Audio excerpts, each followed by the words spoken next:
Bonjour à tous.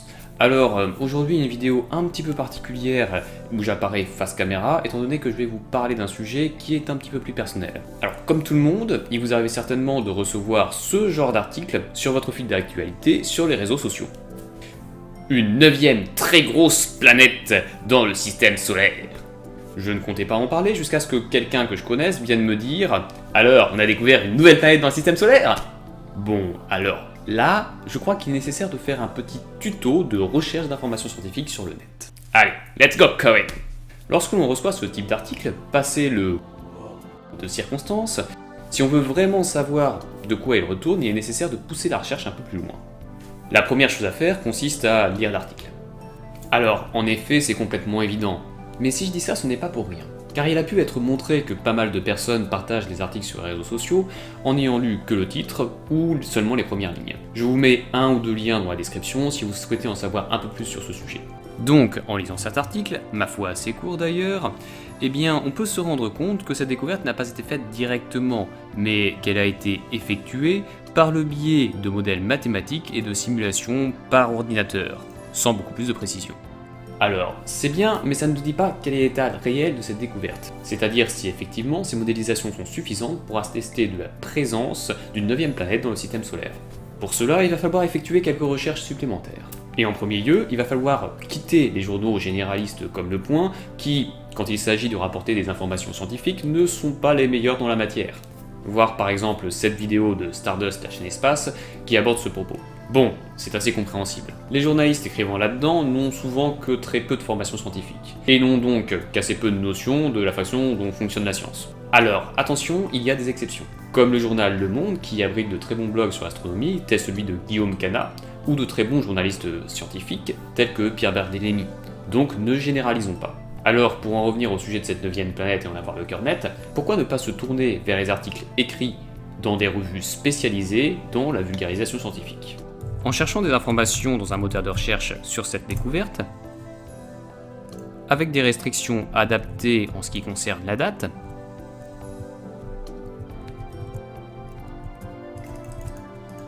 on tombe assez facilement sur un article de Science et Vie. L'article est plus détaillé, et en le lisant, on s'aperçoit que son contenu est moins affirmatif. Cette nouvelle planète, à quoi ressemble-t-elle? À rien. Les astronomes ne l'ont pas observée, mais ont seulement annoncé sa possible existence. C'est apparemment l'analyse de la trajectoire de certains objets transneptuniens, c'est-à-dire évoluant au-delà de l'orbite de Neptune, qui a permis de supposer l'existence d'un tel objet. Alors on peut aussi lire « L'observation bien réelle, elle, de ces objets célestes et l'analyse de leur orbite suffit-elle à démontrer l'existence de la planète 9 ?» Non. Il faudra d'abord aux chercheurs augmenter leur échantillon d'objets aux orbites lointaines pour vérifier que cette convergence observée sur les 6 astres demeure vraie pour plus de corps.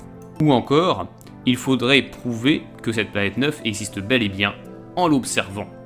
Tout ceci nous fait dire que la présence de cette planète est loin d'être certaine, comme ce qui était supposé au premier abord. La question est maintenant, peut-on aller plus loin? En lisant les divers articles datant de la période, on s'aperçoit que la plupart citent le Washington Post comme source. Allons donc voir cet article. Là, on se trouve face à un article en anglais. Mais pas d'inquiétude, si vous n'êtes pas à l'aise avec la langue de Shakespeare, un coup de Google Translate aidera à comprendre de quoi il s'agit. Bon, ça ne donnera pas du Molière, mais ce sera suffisant pour obtenir les grandes lignes du propos. L'article évoque la même chose que précédemment, en beaucoup plus détaillé, notamment en ce qui concerne les origines de la découverte. Mais ce n'est pas ce qui nous intéresse ici.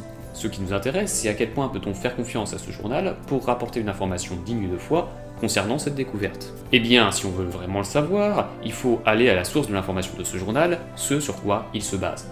Sur l'article du Washington Post, il est dit que les chercheurs appartiennent au California Institute of Technology. Ça va nous aider, car cette découverte a certainement été rapportée par cet institut sur le web.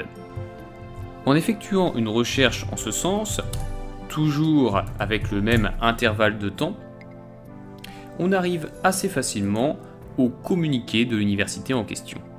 Le texte est très semblable à celui que l'on trouve dans le Washington Post. Est-ce suffisant pour être sûr de la pertinence de la découverte? Eh bien, pas forcément.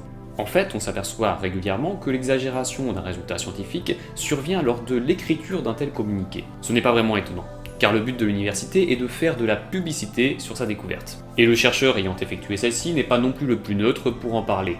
La solution dans ce cas est d'aller voir le papier original, celui duquel tout est parti. Ce papier est en effet plus neutre étant donné qu'il a été relu par d'autres scientifiques, on s'attend donc à avoir une information qui a été vérifiée au préalable. Alors pas mal de gens semblent penser, d'après ce que j'ai pu voir, qu'ils ne peuvent pas lire ces articles. Souvent parce que c'est énervant et puis ils pensent ne pas avoir le niveau. Et c'est vrai que c'est une lecture qui est assez âpre. Ceci augmenté par le fait que les articles ne sont parfois pas disponibles publiquement, ce qui n'arrange rien à l'affaire. Mais vous aurez au moins accès à l'abstract de l'article, c'est-à-dire au résumé de celui-ci. Ça permet de se faire une petite idée sur ce que dit l'article en question. En plus, dites-vous bien que la plupart des scientifiques qui veulent s'informer rapidement vont lire uniquement l'abstract, l'introduction et la conclusion. Seuls ceux spécialistes du domaine ou voulant reproduire des résultats s'intéresseront au cœur de l'article.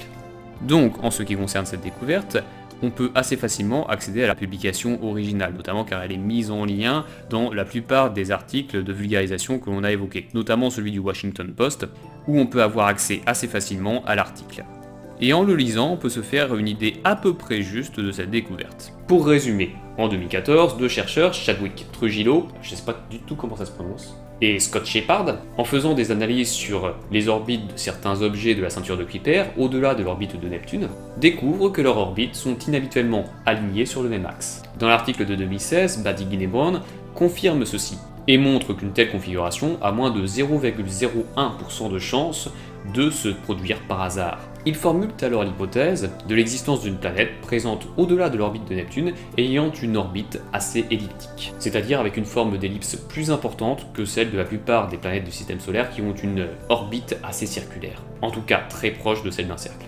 La présence de cette planète aurait alors perturbé l'orbite des objets présents dans cette région, et n'aurait laissé que ceux évoluant sur des orbites qui ne croisent pas l'orbite de cette hypothétique planète. L'hypothèse a été testée par des modélisations et fonctionne très bien d'après celle-ci. Ceci a été aussi rapporté plutôt fidèlement dans l'article du Washington Post, et on peut donc dire que certains médias français se sont un peu emballés sur cette découverte. Mais alors, au final, cette planète, elle existe ou pas? Eh bien, on a ici un cas typique de d'autres recherches sont nécessaires pour conclure, classique en sciences. On ne peut affirmer ni l'un ni l'autre, car on a ici une prévision purement théorique. En fait, quand on se retrouve en face d'un cas comme celui-là, il y a deux réactions extrêmes à éviter. La première, c'est « Oh, c'est génial, on a découvert une nouvelle planète !» Non. La planète n'a pas été observée. Pour pouvoir faire cette affirmation, il va falloir lancer des campagnes d'observation pour pouvoir observer l'objet en question. Et ça devra être un peu plus qu'un pixel qui se balade, hein. La deuxième attitude extrême à ne pas avoir, c'est « Oh, ben c'est nul, c'est que théorique !» Non. Beaucoup de découvertes ont été auparavant prédites théoriquement. C'est donc un travail tout à fait intéressant, qu'il faudra surveiller et compléter par la suite pour voir exactement de quoi il retourne. De toute façon, dites-vous bien qu'il n'y a pas seulement deux réponses possibles. Souvent, dans ce genre de cas, on oppose deux possibilités. La présence d'une planète et le hasard complet, qui a fait que ces objets transneptuniens ont une orbite aussi particulière, ce qui est un petit peu difficile à imaginer dans ce cas-là.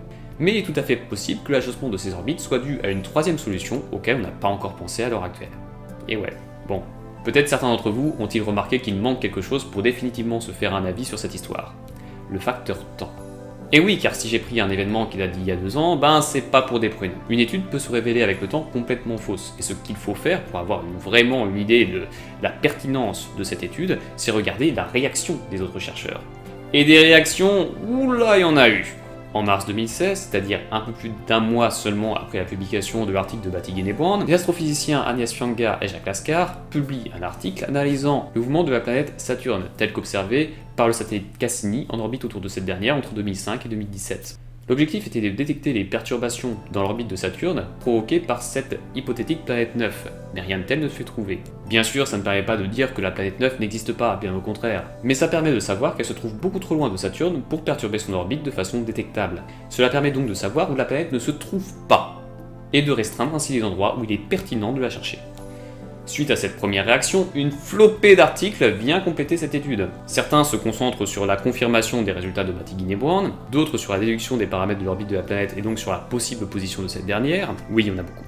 D'autres encore se focalisent sur la détectabilité d'un tel objet, en calculant la luminosité que l'on pourrait percevoir en provenance de la planète. On a aussi pas mal d'études sur les méthodes qu'il faudrait employer pour détecter cette planète, et les tentatives de détection qui ont déjà été effectuées, sans succès jusqu'à présent.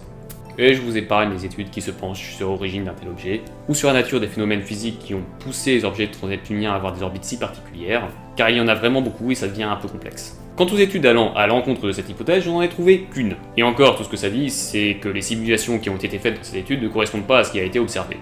Mais bon, c'est une seule étude et un seul type de simulation. Le bilan de tout ça, c'est qu'on ne peut pas crier victoire car l'objet n'a pas encore été découvert, mais les différentes réactions très positives de la communauté scientifique font que ça sent très bon.